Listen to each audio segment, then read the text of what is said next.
Hello everybody and welcome to another edition of T.E.A.R.S with your host Andrew aka Pottyboy. Now today I'm going to be taking a look at Wings from Cinemaware, released back in 1990. Now I'm doing this one because of the recently released remastered version. For those of you who don't know, there was a Kickstarter campaign to basically launch a new HD remastered version of this game for modern systems. It was successfully funded. And the game is now available. In fact, it's available now to buy on Steam, GOG, and a few other places as well. It's on various devices: PC, Android, iOS. There's a Mac version as well. And I should be taking a look at that game very soon. Anyway, let's just take a look at the original game. Yes, this is a classic, considered a classic by many. This is a game I've still got the discs for. I used to play this quite a lot back in the day, and well, what can I say? It is a really good fun little game. How to describe this one?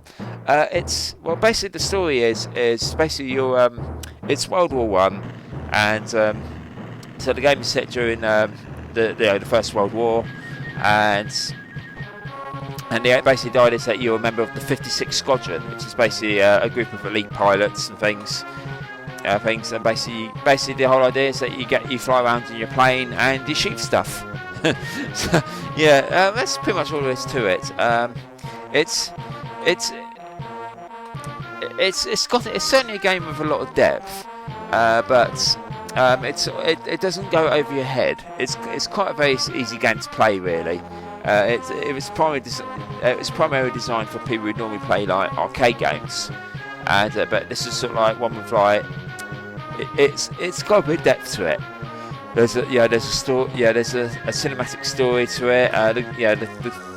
The feeling, the graphics, it's all very cinematic, and it's considered a classic by many, and we shall be seeing why it's such a classic. Right, okay, so let's just get to the menu.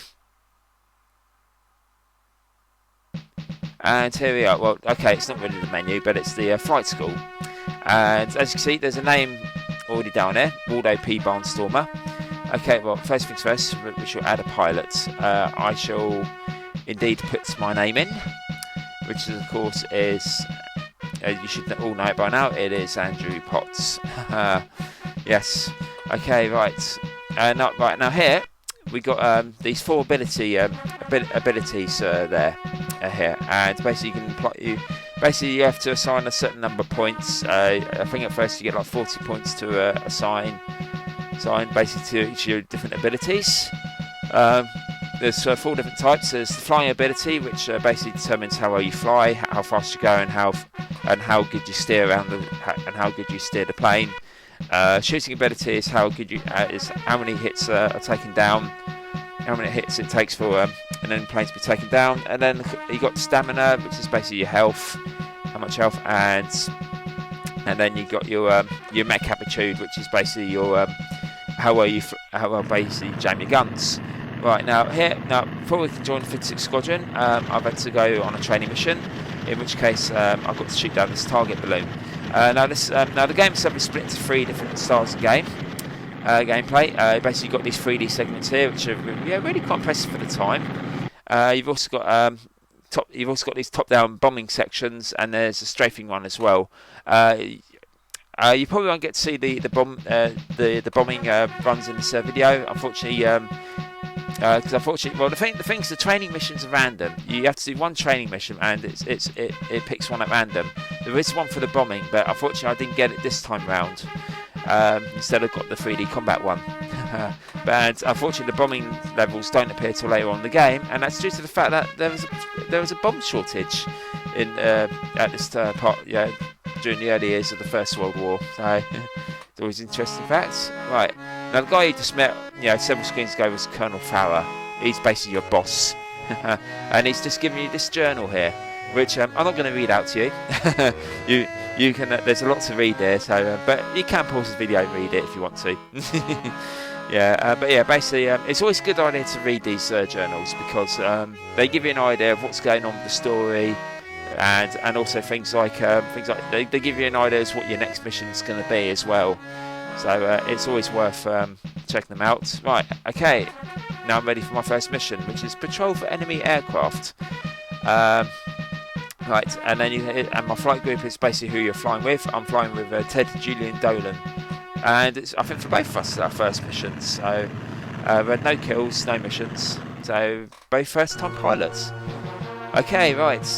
Now the game. Now of course here it would load up the mission because I'm using WHD load, so it loads straight away. Yeah. Right. Okay, and now here we are. There's the bad guys. Let's go and shoot them down. Yeah, the bad guys are the red planes, the good guys are the yellow ones, and it's just basically there's no no complex controls. You just got up, down, left, right, and fire.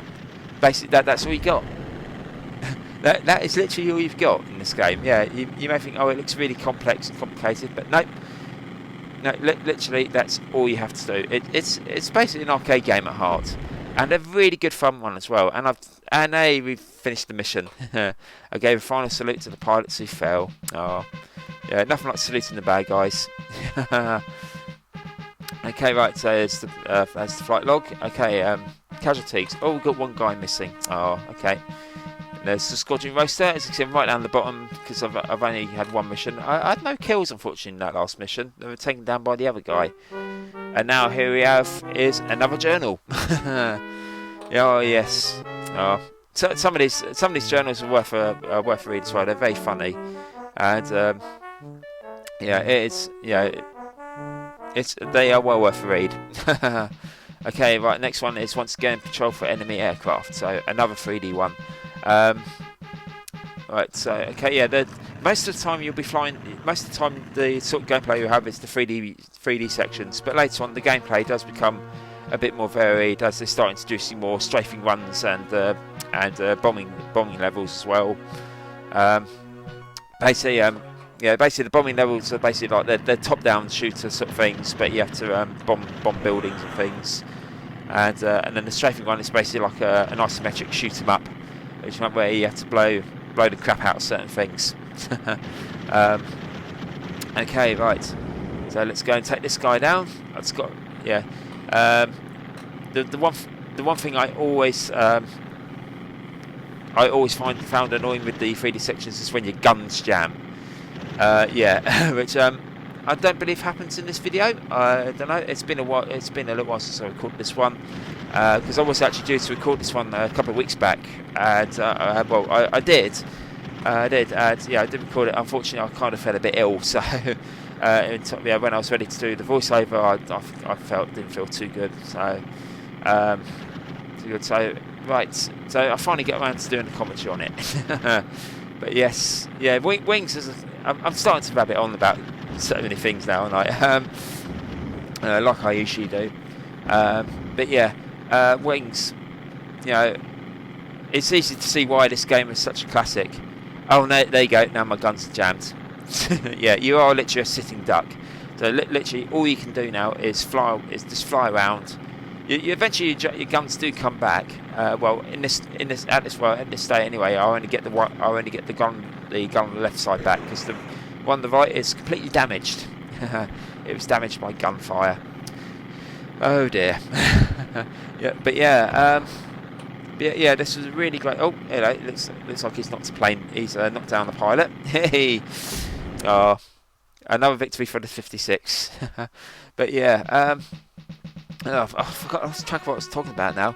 It's easy to see why this game is so good. The reason why this game is so considered a classic. It's a very fun little game. It's very highly polished. Let's add, it's got a very good story to it. and it's just really good fun, and it's yeah, it's a game that you could literally sit down and play for hours on end. You know, it's an absolute classic. Okay, next mission is another patrol for enemy aircraft. Yeah, you do get, like I said, most of the time in the early levels, you'll just be doing the 3D ones. They get more challenging later on, especially with the different varieties of the gameplay, and overall, it's a really good game. Now, some of the 3D combat sections you have to basically do a peel off, which is basically when you come on, any time you just push left on the joystick and there you go, you fly off. Quite an impressive looking sequence, considering that this game is released in 1990, so this isn't an A1200 game. It runs on an A1200. In fact, it does run best on an A1200, in particular for these 3D combat scenes. On an A500, they run at a decent speed, but not as smooth as you see here. Because this is basically because I'm using WHD load on the FSU, running under FSUAE. I basically got it set up to do an A1200. It's basically set up for A1200 machine compatibility, whatever.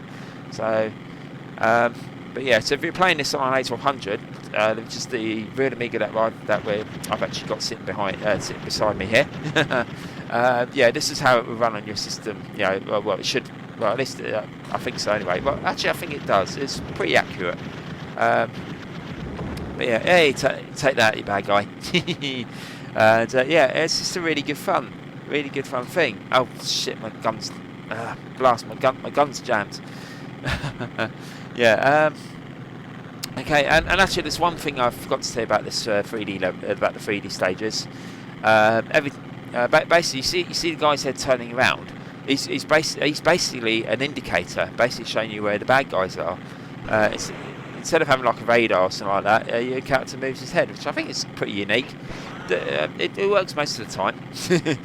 Yeah, and it's a pretty cool little feature, because obviously that's what a pilot would usually do.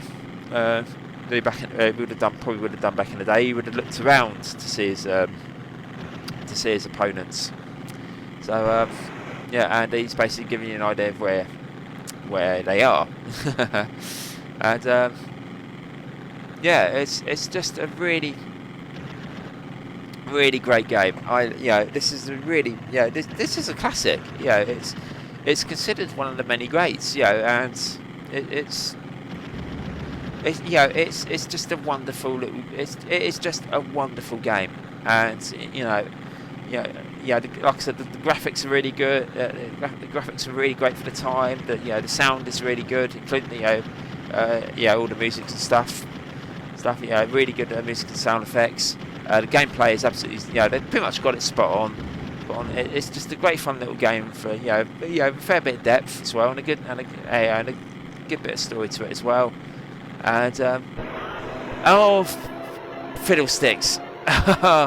Oh my god! Right now, can I land this plane safely? Oh my god! Yeah. Oh, there's the ground. Can I land it? Oh, fiddlesticks! I didn't land it properly. Oh, there's a more spectacular crash scene actually, whereby when they shoot you down, you basically see your plane. It basically cuts to an external shot where you see your plane flying around and things. It goes, yeah, and then it cuts to the inside shot with your guy laying dead, and it goes, the crash scenes are really, it's got some really spectacular death scenes in this game. It's really fantastic. But yeah, you can actually survive the crashes if you crash, like if you were shot down like I was. You can actually land the plane. Unfortunately, I wasn't even enough, and as a result, I died. Oh, but yeah. Anyway, I am going to leave it here. That is indeed Wings from Cinemaware, released back in 1990, and I'm not going to say anymore, guys. It's Wings. It's a classic. It's considered great amongst all the Amiga fanatics and things. It's a wonderful little game, and it brought me so many hours enjoying back in the day. Straight away, I'm going to give this game 5 out of 5. It's a classic. Thank you very much for watching.